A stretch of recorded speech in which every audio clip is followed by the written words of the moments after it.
அஸ்ஸலாமு அலைக்கும் guys, welcome to ரம்லாஸ் kitchen. நான் இன்னைக்கு என்ன செஞ்சு காமிக்க போறேன்னா, இந்த ரமதான் காலங்களில் சஹர் டைமுக்கு ரைஸ் அண்ட் கறி அப்படி இப்படின்ற எல்லா மாதிரியான டிஷ்ஷுமே ட்ரை பண்ணி ரொம்ப போரிங்காக இருக்கும்.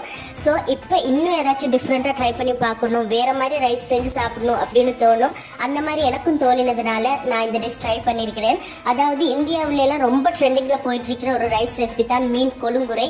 அதைத்தான் நானும் இன்னைக்கு ரீக்ரியேட் பண்ணி பார்க்க போறேன். அதுக்கு 2 கப் அரிசி நல்லா வாஷ் பண்ணி எடுத்துக்கிட்டேன். அது ஒரு 500 கிராம் மீன் நல்லா வாஷ் பண்ணி எடுத்துக்கிட்டேன். மீன் பார்த்தீங்கன்னா முள் இல்லாத நல்லா துண்டு மீனாக எடுத்துக்கோங்க. அது எந்த மீனாக இருந்தாலும் நோ ப்ராப்ளம், முள் இல்லாத மீனாக எடுத்துக்கோங்க. அதோட 2 லெமனுடைய ஜூஸ் புளிஞ்சு எடுத்துக்கிட்டேன். அதோட ஒரு 50 கிராம் நெய், 1/4 கப் அளவு சின்ன வெங்காயம் கட் பண்ணி வச்சிருக்கிறேன். அதோட ஒரு 20 சின்ன வெங்காயத்தை வேறையா சுத்தம் பண்ணி வச்சிருக்கிறேன். அதோட 4 பச்சை மிளகா, 10 பல்லு பூண்டு, ஒரு இஞ்சி துண்டை 4 பீஸ் பண்ணி வச்சிருக்கிறேன். அதோட ஒரு குழிக்கரண்டி அளவு எண்ணெய் எடுத்துக்கணும். அதோட ஒரு கைப்பிடி அளவு புதினா கொத்தமல்லி தேவைப்படுது.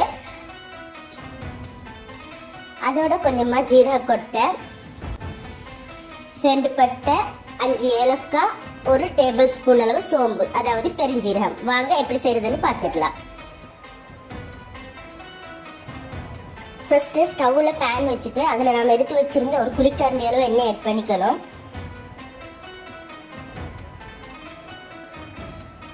ஆயில் நல்லா ஹீட் ஆனதுக்கு அப்புறமா அதுலேயே பட்டை, ஏலக்காய், சோம்பு இதெல்லாம் ஆட் பண்ணிக்கணும். அது கூடவே நம்ம எடுத்து வச்சிருக்கிற 20 சின்ன வெங்காயத்தையும் ஆட் பண்ணிக்கணும். ஆட் பண்ணி லேசாக நம்ம கிளறி விட்டுட்டு அது கூடவே 4 பச்சை மிளகாயும் ஆட் பண்ணிக்கணும்.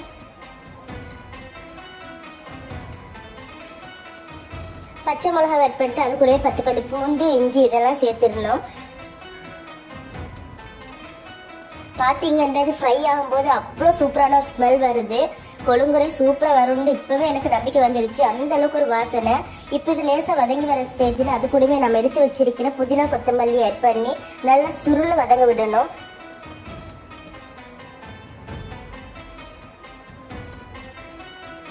பாருங்க, இந்த மாதிரி புதினாவும் கொத்தமல்லியும் நல்லா சுருண்டு வதங்கணும்.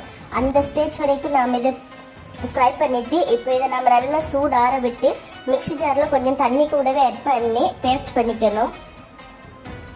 பார்த்தீங்கன்னா மிக்ஸி ஜாரில் ஆட் பண்ணி வாட்டரும் கொஞ்சமாக ஆட் பண்ணி இதை பேஸ்ட் பண்ணி எடுத்துட்டேன். இந்த மாதிரி இருக்கும். இப்போ நம்ம கொழுங்குறை ப்ரிப்பேர் பண்ணுறதுக்கு தேவையான பாத்திரத்தை ஸ்டவ்வில் வச்சுட்டு அதில் நம்ம எடுத்து வச்சுக்கிற 50 கிராம் நெய்யில் கொஞ்சத்தை ஆட் பண்ணிக்கணும். நெய் நல்லா ஹீட் ஆனதுக்கு அப்புறமா அதில் நம்ம எடுத்து வச்சிருக்கிற ஜீரக கொட்டை ஆட் பண்ணிட்டு அது கூடவே சாப் பண்ணி வச்சிருக்கிற சின்ன வெங்காயத்தை ஆட் பண்ணிக்கணும்.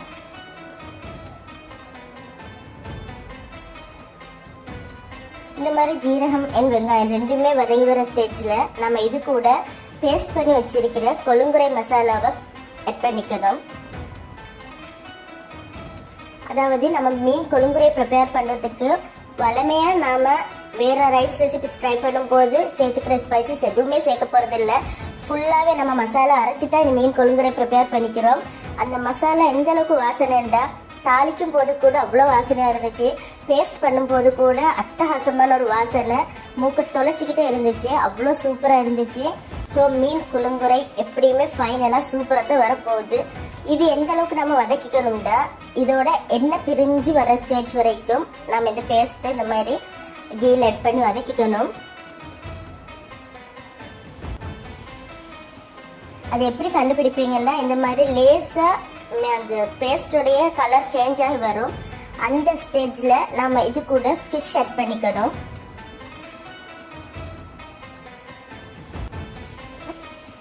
இந்த மாதிரி நம்ம சுத்தமாக வாஷ் பண்ணி வச்சிருக்கிற மீனெல்லாம் இது கூட ஆட் பண்ணிக்கணும்.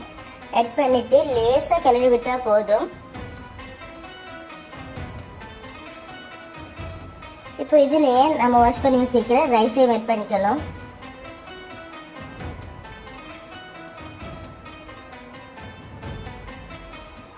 ஆட் பண்ணிட்டு 2 கப் அரிசிக்கு 3 கப் தண்ணி என்ற மெஷரிங்கில் இதில் 3 கப் தண்ணி ஆட் பண்ணிக்கணும்.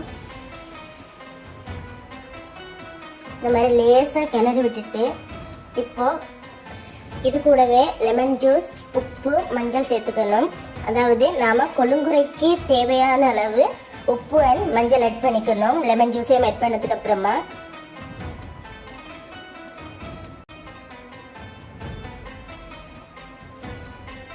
இந்த மாதிரி ஆட் பண்ணிட்டு நம்ம இதை நல்லா குக் பண்ணி எடுத்துக்கலாம்.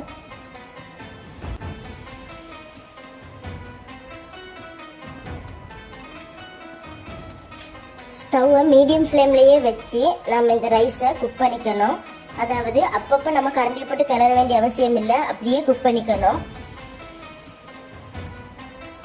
இப்போ பார்த்தீங்கன்னா நான் கிளறாமலே குக் பண்ணினேன். இந்த ஸ்டேஜில் நம்ம மூடியை திறந்துட்டு இப்போ இதை இந்த மாதிரி ஒரு கரண்டியோட பின் பக்கத்தால், அதாவது ஒரு கூர் மாதிரி இருக்கிற ஏதாவது ஒன்று யூஸ் பண்ணி இந்த மாதிரி மீன் நொறுங்காதவாறு லேசாக கிளறி விட்டுக்கணும்.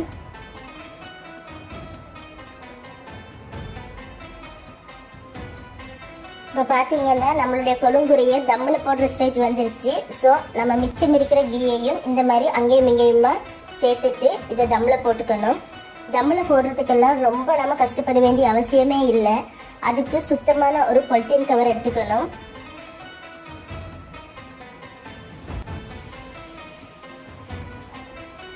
இந்த மாதிரி நம்ம எடுத்துக்கிட்டு சுத்தமான பொலித்தீன் கவரை இந்த மாதிரி வச்சுட்டு இந்த மாதிரி நம்ம அதோட எட்ஜஸ் எல்லாம் இந்த மாதிரி ப்ரெஸ் பண்ணி விட்டுட்டோம்னா சரி, அப்போ அதோட ஆவி வெளியில் வராது. ஸோ அதுக்குள்ளேயே அது சூப்பராக தம் ஆகிடும். இந்த மாதிரி ஒரு சுத்தமான பொலித்தீன் கவர் யூஸ் பண்ணி இந்த மாதிரி ப்ரெஸ் பண்ணி விட்டுட்டு அதோட லிட்டை போட்டு மூடிட்டோம்னா சூப்பராகவே தம் ஆகிடும். இந்த ஸ்டேஜில் நாம் ரொம்ப ரொம்ப லோ ஃப்ளேமில் தான் வச்சுக்கணும். ஸ்டவ்வை வச்சு ஒரு 10 மினிட்ஸ்க்கு தம்மில் போட்டு எடுத்துக்கலாம். 10 மினிட்ஸ் ஆயிடுச்சு. நம்ம கொழுங்குறை எப்படி ப்ரிப்பேர் ஆகிருக்குன்னு பார்த்துடலாம். ஆஹா, வாசனை மூக்க தொலைக்குது. அவ்வளோ சூப்பராக ப்ரிப்பேர் ஆகிக்குமென்று திறக்கிறதுக்கு முன்னாடியே தெரியுது. பாருங்க, இந்த மாதிரி தான் கொழுங்குறை இருந்துச்சு.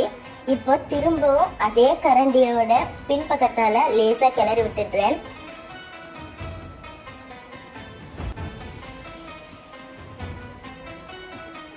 கிளறி விட்டுட்டு நான் இது இப்போ ஒரு பிளேட்டுக்கு ட்ரான்ஸ்ஃபர் பண்ணிக்கிறேன். பாருங்க, நான் ஒரு பிளேட்டுக்கு ட்ரான்ஸ்ஃபர் பண்ணியாச்சு.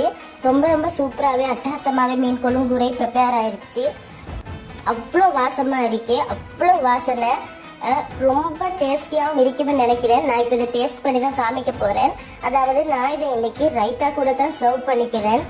நான் ஃபர்ஸ்ட் டைம் மீன் கொழுங்குறை ப்ரிப்பேர் பண்ணதுனால எது கூட சர்வ் பண்ணுறதுன்ற தெரியாத ஒரு கன்ஃபியூஷனாலேயே நான் ரைத்தா கூட மட்டும்தான் சர்வ் பண்ணிக்கிட்டேன்.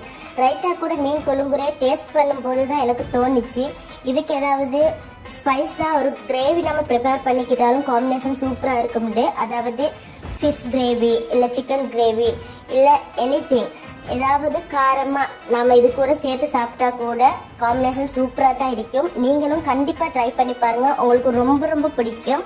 அதோட இந்த வீடியோ உங்களுக்கு பிடிச்சிருந்தா கண்டிப்பாக லைக் பண்ணுங்கள், உங்கள் ஃப்ரெண்ட்ஸ் அண்ட் ஃபேமிலிஸ் கூட ஷேர் பண்ணுங்கள், மறக்காமல் சப்ஸ்கிரைப் பண்ணுங்கள்.